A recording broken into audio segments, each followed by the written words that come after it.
Hello, everyone, and welcome to the Guy Dawson Show at WCOBM.com, the World Center of Broadcast Media. My name is Guy Dawson, and I am the managing member of Classy Communications, a full-service media and marketing company. If you would like to bring greater recognition to your business, your organization, or yourself personally, please get in contact with us at 702-845-6129 or visit our website, classycommunications.net. We are broadcasting to you live from the World Center of Broadcast Media at the Gene Woods Racing Experience in fabulous Las Vegas, Nevada, just a stone throw from the Las Vegas Strip, and I'm excited to be bringing you another edition of the Guy Dawson Show. And my guest for today is Shirley Sanders. She is a published author and an incredible motivational speaker, and she's going to be talking about her fascinating book, Ceci's Journey, during the show today. And Shirley, you have an amazingly interesting story. You wrote this book when you were how old? I was 80 years old when I wrote that book, and I published it at 83. What made you decide at the age of 80 to suddenly write a book? Well, I was always a busy person. We grew up where we always had to work, and I was one of the people that had to stay busy. And I had done so many things in life, and I felt like, hey, I have something to say. And I do have a lot of experience in my life, and the book that I wrote, Ceci's Journey, can be a lot of help to many, many people that in today's world. What does Ceci's Journey represent? It represents a long struggle, a lot of courage, so many things that I've gone through, and it represents hope, faith, and that is one of the things that I really stress in the book, because I came from a good family. My mom and dad was very good God-fearing people. They taught us how to live very well, healthy. We all live to be old people. I'm 85 now. I feel like I'm doing fine to be 85. Yeah, I think you're doing more than fine. You're doing fantastic. I've been spending time with Shirley recently, working with her on developing the platform for this book. And boy, you work as hard as people less than half your age. Thank you. One thing my mother said, you're not supposed to be lazy. She went in the Bible and come up with a verse, tell you how it's sin to be lazy. And I never could be lazy. So that's one of the attributes that you feel that you have. Yeah, I do. I've already, like you said, when I retired, I didn't retire till I was 68. I had a lot of stuff left in me I could do, and I felt like I'd done a lot. If you read the book, you will see how many trials and tribulations, some of the things I went through, they're still going through it today. But I think I can give you some insight that suffering from all the things that's going on today. It's still the same God it was then. So I do feel like my book would make you feel a lot better about whatever you're going through right now. And you were raised in Mississippi. That's right. What was it like being raised in Mississippi? Oh, and let me tell you, it was a challenge, but we were a pretty tight family, and we didn't suffer much because my father was able to buy his own land with $40 that he got from the government because he was a veteran. He took $40, went and bought 40 acres of land, and we had our own land. And he grew everything. He even grew rice. Nobody around there had rice but him. He had rice. He had sugar cane. He even bought a mill where he could make his own syrup, and everybody else the syrup came in. He just learned how to do a whole lot of things while he was in the military. And he had 40 acres of land to do it on. All kind of fruit trees. We didn't have many clothes or nothing, but we had plenty of food. Everybody was fat and healthy.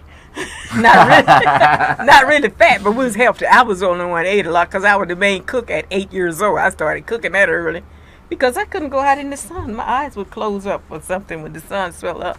So you don't live on the farm and not cook.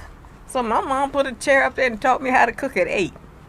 And I still can burn pretty good. I know you've talked about, you and I have had a lot of different discussions about your journey. It was segregated Mississippi that you were growing up in, and what was it like actually experiencing that? Well, it was during the Great Depression, and I think everybody was suffering, but not everybody. The professional lower class was my father had learned. He had not learned. He had been a sharecropper. That was before I was born. It was only 2.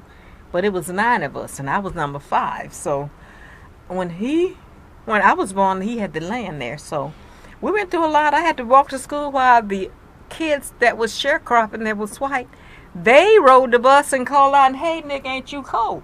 And my dad's tax helped pay for the bus. That wasn't a good thing. No, that is not a good thing because, like you said, I mean, your father was contributing to Yes. The betterment of a whole lot of people's lives, and I can imagine you have a lot of stories about the segregation. Yes. And Oh, things yes, that, I do. But I try not to dwell on the bad things because sometimes they hold you back. I have a lot of good things in my life. I had a nice, happy family. We all learned to be self-sufficient. All of us had our own home. All of us, nobody didn't, because my dad said he don't want anybody in this family to ever sharecrop, and neither rent if you can keep from it. So we didn't. We learned from them. They were smart people. They didn't have formal education, but they know how to take care of the little money they had. And we had things we didn't have a lot of clothes. My mother learned how to sew, but we put on little outfits. We thought everybody lived like that. We didn't know we were poor. We didn't know.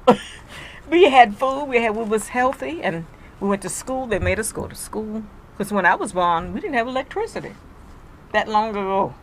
I was born in 1931. So you guys were still lamps. Lamps. If we had the Outhouses. Outhouses. And if we didn't have them oil for the lamp, it was a big piece of wood. Your torch. It's funny now because Lord brought us a long ways, and I'm thankful for that. And you're having been on the planet this length of time to Yes. see all the changes. I mean, you've lived through the Great Depression. You've lived through World War II. You've lived through Vietnam. I mean, so many experiences and about, that you have that and about 16, you've actually lived through this. About 16 presidents of the United States. Me. Personally, and I'm still here and happy. Yes. Here. Yes. I'm very thankful for that. And throughout this book, there's just so many different stories. It truly is a journey when you read this book, and we were just talking a second ago about all the experiences through the different phases of life. How much of your life do you feel you were really able to capture in this book? Oh, a lot of it. So many things I've gone. I'm going to tell you, I have gone through police brutality. My 16-year-old son was shot in the back in 1969. That's happening today. Nothing was done about my son being shot. So that's considered gun violence. I had so many things that happened to me. My daughter had an accident. She was paraplegic for 25 years and had 7 children. That's disabled children. That's disabled kids. She was in that chair all that time. And left here and left me 7 kids to raise. So that is some issues that's going on now. And there's so many things that I could just go on and on about. I got a divorce because I was a battered wife. Those are some of the things that is in the book. I thank God that I didn't stay bitter. Oh, I got angry. Oh, there was times when I just felt like my oldest son committed suicide. I dealt with kids that was addicted to drugs. I had 6 kids, 7 actually. My first kids was missed something. He was dead because the doctor didn't take care of me right. He didn't have the tools. I was in the broom closet having this baby. And now I still get mad about that. I lost my first child. And I lost 5 kids after that. And my heart goes out to women and men that have lost their children. I've had to bury 4 of my children. That's not a good thing. And I still cry about some of them. It's not an easy thing to talk about. But I managed to have the faith, and I know that God's going to take me on and do things for me. I'm just happy right now because, I have so many friends now. They take care of me, and I take care of myself, and I take care of them. My house is just kind of full. It's the place people come to stay. They say my house feel like angels live there. And I feel that too. So it's just a lot of stuff that I've gone through, but the faith that keeps me strong, keeps me happy, and keeps me doing the things that I do. I try to take care of my health.